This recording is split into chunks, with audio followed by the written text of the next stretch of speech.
Halo semuanya, ketemu sama gua Floy Gara, gua CEO Casting Room. Kali ini gua kedatangan tamu namanya Mas Bro. Dia yang main talent GoPay. Sekarang gua mau nanya-nanya tentang keseharian dia, kehidupan dia lah intinya sampai jadi talent sekontroversial atau se-viral yang kemarin. Selamat datang, Pak. Terus dulu. Nanya-nanya, ngobrolnya santai aja ya sekarang ya, Pak. Gue kan kenal lo udah lama gitu, udah selama produksi segala macam, bertahun-tahun gue kenal lo. Jadi sekarang ini gue ngelihat lo sebagai talent itu kayak wah aneh juga gitu, karena background lo produksi setahu gue. Kenapa sih lo gaji lo kurang apa gimana jadi line producer tuh? Ceritain gimana pertama jadi talent atau sampai sekarang tuh gimana? Sebenarnya kebetulan aja sih jadi talent, kebetulan.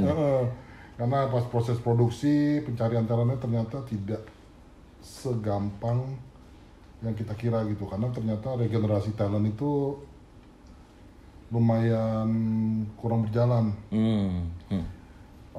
Sementara industrinya makin maju, kebutuhan talentnya meningkat, tapi regenerasinya nggak jalan. Nah kebetulan ada satu karakter yang sekiranya Pak Sutradara melihat cocok. Oh, iklan apa tuh? Pertama banget iklan apa? Pertama kali adalah iklan minuman Icitan. Icitan. Jadi zombie. Aku pura-pura nggak tahu sih, gue ikut juga produksinya.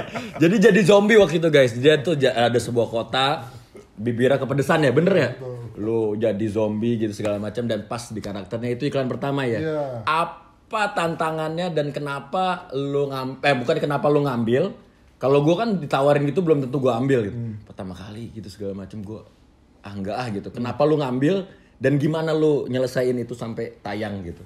Coba aja. Jalanin aja, bayangin. Gue nggak ada background acting, nggak ada background teater atau apa. Cuman gue pas lagi menjalankan suatu peran ya gue coba bayangin aja situasinya gimana. Sama layaknya lah kalau kita lagi nonton film zombie itu. Kondisinya gimana sih? Gue bayangin gimana kalau misalnya gue yang jadi zombinya, gitu loh. Dan memang kebetulan pada saat yang Icitan itu, secara struktur bibir itu pas. Ya, gitu ya. Iya. Oke.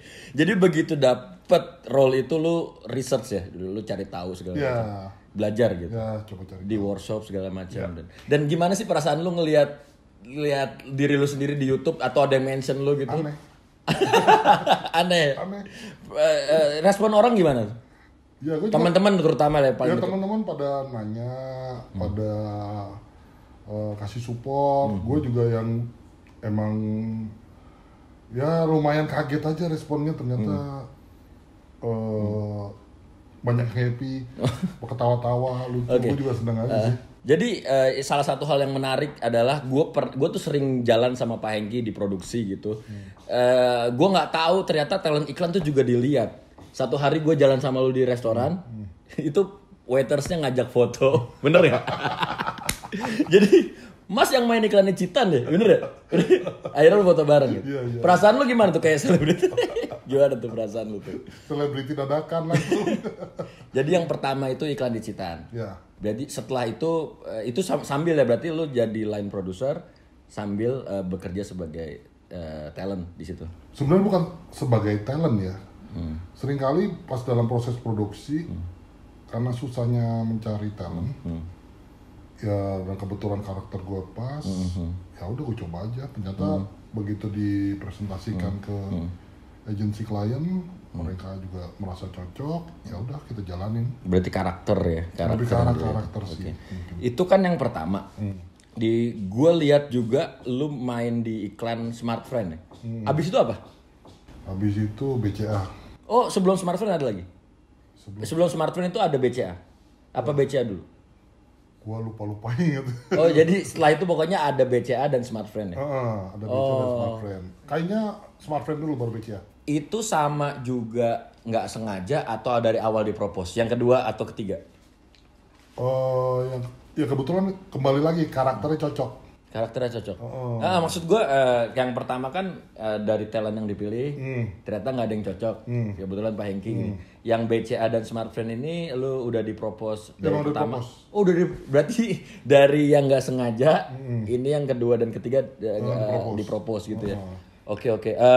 Nah awal masuk di industri sebelum pertelenan ini itu lu kan setahu gue dari produser asistennya sampai jadi produser gitu, sampai jadi line produser gitu. Boleh diceritain nggak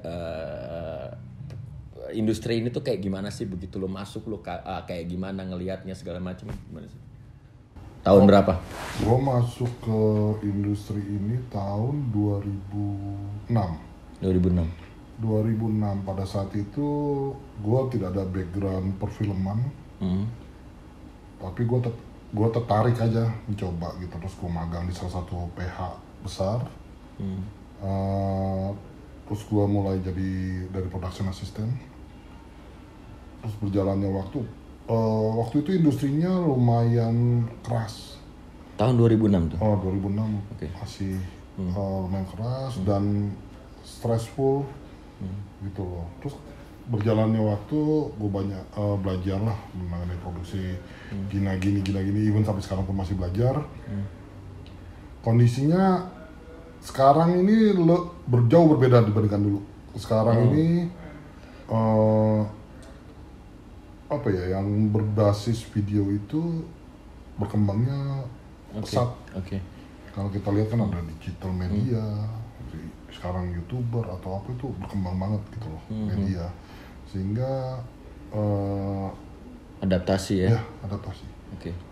Nah, semuanya tentang adaptasi gitu. Gua dengar karena gue kan baru di perikanan baru 6 tahun kan, kalau Pak Hengki kan dari tahun 2006.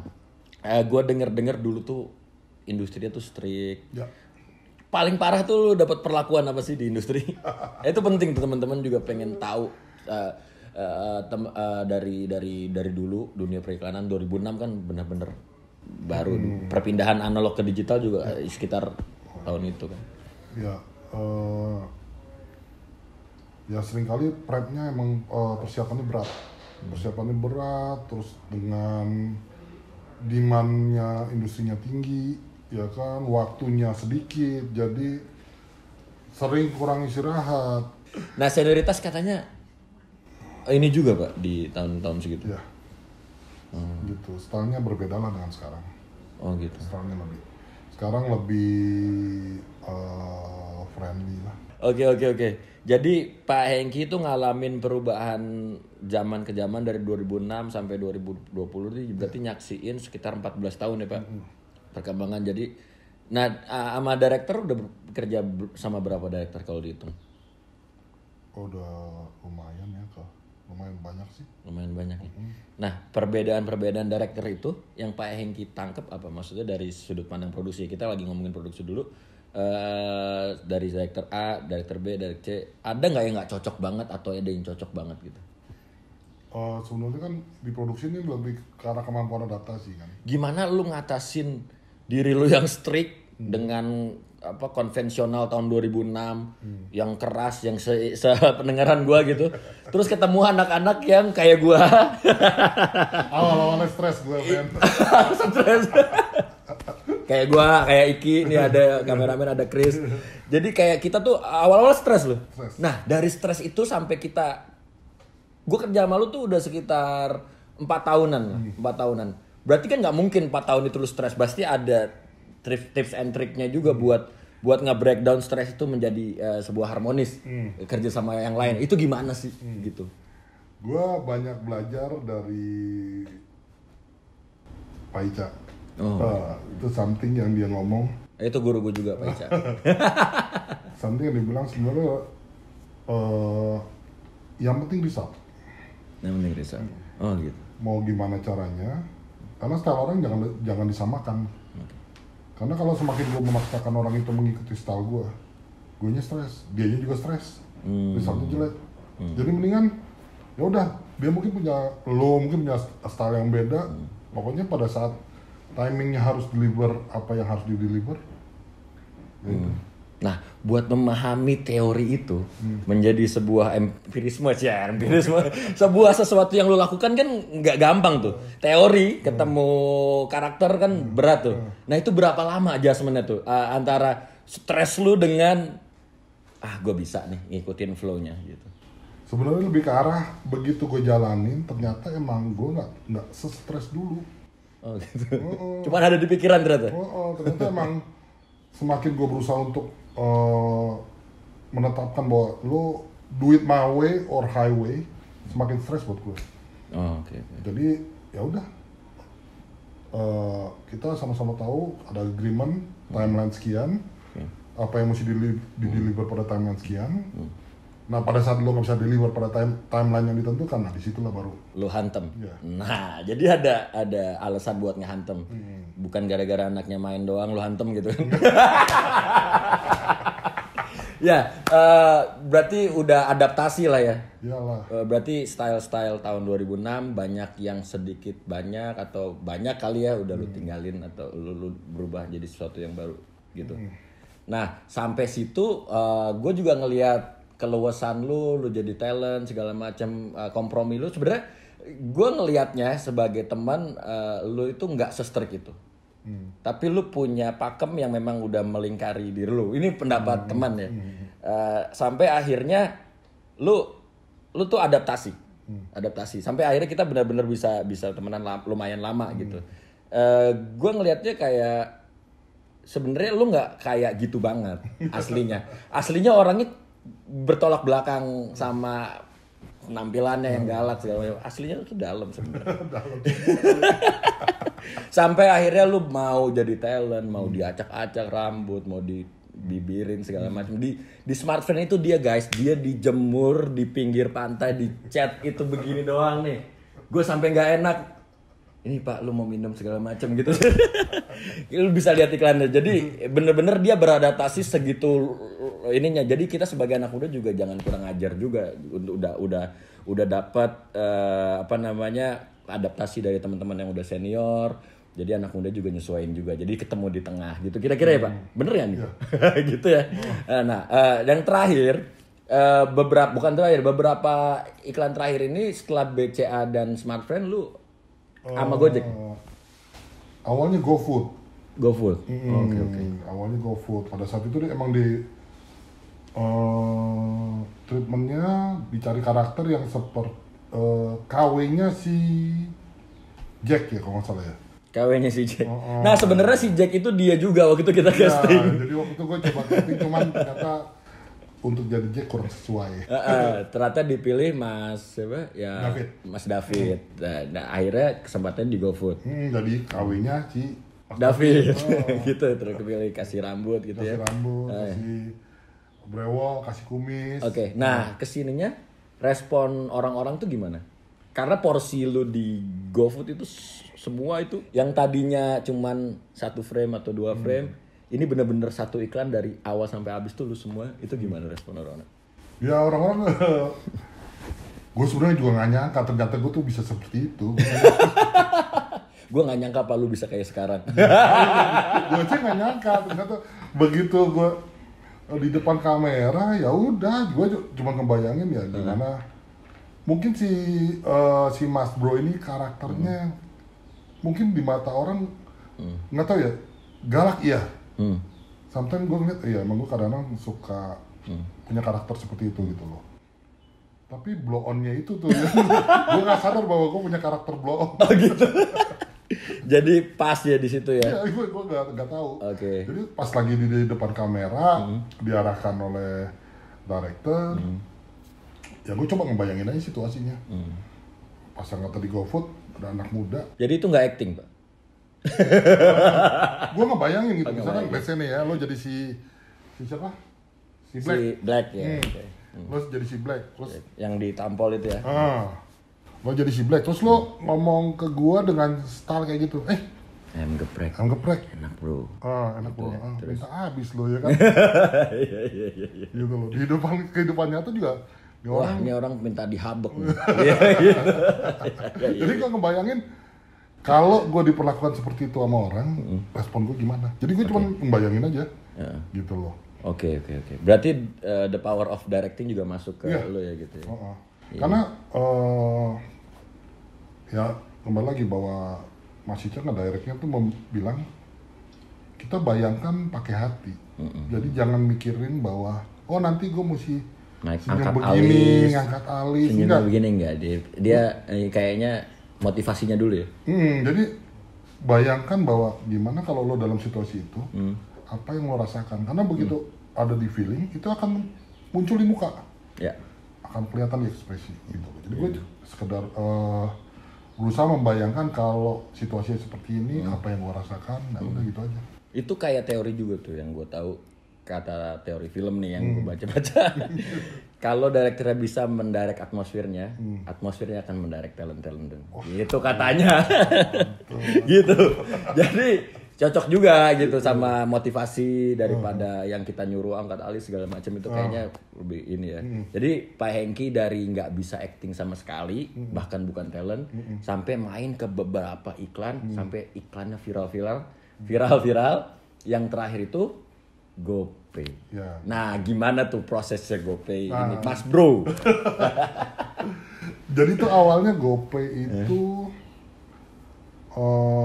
kembali lagi bahwa ini power dari tim kreatif, baik dari kreatif GoPay maupun dengan Pak Sutradara. Gitu. Dan itu tandemin sama Bu Siska. Talent senior tuh. Bu Siska. Ya bingung gimana, cuman ngebayangin aja. Bu Siska seorang kuliner yang jago, kan nggak mungkin dia masak nggak enak. Nah, tapi kalau misalnya dia punya bintang tamu yang ngaco, pasti bisa jadi masakannya nggak enak. Dan ya udah, gue ngebayangin aja, gue datang dalam set acara masak-memasak, gue nggak tahu mesti ngapain, gue nggak tahu apa yang mesti dilakukan, ya udah gue kerjain aja yang sepengetahuan gue gitu loh. Sampai akhirnya jadi kayak sekarang. Ya akhirnya kayak begitu lah. Respon orang-orang, gue lihat sih beberapa di Instagram lo, Instagramnya Pak Ica gitu. Respon orang-orang tuh kayaknya banyak ya. Banyak. Itu banyak. Kembali lagi gue juga nggak menyangka bahwa Lu tipe orang yang suka baca-bacain komen YouTube, Instagram gak? awalnya enggak, tapi kemudian kemarin-kemarin Gimana responnya? Di komen-komen ya? di komen-komen, terus dari teman, dari saudara, Pada bilang apa? lucu, Lucu. soalnya lucu, menghibur, ya kan, Oke. gitu. Ya senang aja bahwa ternyata banyak yang respon. Nah berarti ini sekarang dari production base juga ada skill baru, acting. Nah sekarang kan udah ada 2 nih. Lu lebih nyaman mana nih? Acting apa produksi? Atau duitnya banyakan mana? Enakan mana? Kalau gue mah jalanin aja sih, maksudnya kalau misalkan ada opportunity, ada kesempatan, kenapa enggak jalanin aja, Sikat. sikat aja, Berarti kedepannya nggak kapok, main iklan terus, produksi juga jalan. jalan aja. Gitu. Mumpung masih punya tenaga, masih punya waktu untuk create something, Iya. kenapa nggak pakai gitu loh. Gitu. Daripada cuman wah berangan-angan berhayal gue pengen begini pengen begitu cuman ada di kepala, mendingan lu duit aja, Eksekusi. lakuin aja, jalanin aja gitu loh. Masalah nanti gimana ya udah. Dari beberapa iklan itu lu bisa nyimpulin nggak, maksud jadi talent tuh harus apa, punya kriteria apa nggak sih? Maksudnya harus jago apa, harus fisiknya gimana nggak sih? Itu gitu sih. Ini lumayan stereotip ya, maksudnya ini ada orang buat talent yang baru kan selalu berpikiran jadi talent itu mesti ganteng, cantik. Ya walaupun sebenarnya gue contoh yang salah ya gitu sebenarnya, tapi Jadi Pak Hengki ini ganteng, maksudnya nggak ngerti nggak harus kayak gitu. Nggak harus kayak Pak Hengki buat jadi talent, karena yang diperluin tuh karakter yang kuat, ya yang bener. sesuai dengan story yang Ada. Misalnya storynya butuhnya apa, tukang kacang, tukang apa gitu ya. kayak lo kan. Atau gue pernah jadi tukang kacang di Ramayana, ya cocok karena looknya terminal kali ya. Jadi benar-benar kalian benar-benar harus dalemin, setiap orang punya karakternya, punya goldnya masing-masing, punya apa namanya keahliannya masing-masing, di jagonya di mana, aktingnya bagaimana, gitu tuh punya karakter ya. Iya, Paling masing-masing. penting karakter. Gak usah kelewat takut lah, gua harus inilah, harus itulah. Pokoknya selama karakter kita cocok dengan story dan keperluan, ya pasti Ya. pilih. Pokoknya intinya sambil buat penutup, semuanya bisa jadi talent. Bisa. Jadi talent. Ini pendapat dari talent dan orang produksi sekaligus. Benar, siapa aja bisa jadi talent dan jangan nyerah ya. Ya. Latihan terus. Yang paling penting adalah balik lagi, bangkit lagi. Hanya butuh kebersihan sekali dari semua kegagalan. Gitu. Ya. Dan paling penting kalau kita mau hasil yang berbeda, melakukan cara yang sama, itu kan definisi orang gila. Gitu. Berarti adaptasi itu penting ya. Ah. Oke, pesan dari Pak Hengki itu adaptasi itu penting, jangan mengharapkan hasil yang beda dengan cara yang sama. Itu ya kira-kira ya. Coba terus, dan coba lagi. Coba lagi. Oke, mungkin itu aja dari kita. Terima kasih Pak Hengki udah datang.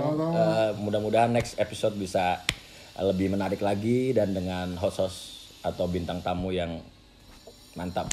Terima kasih. Yuk. Dah.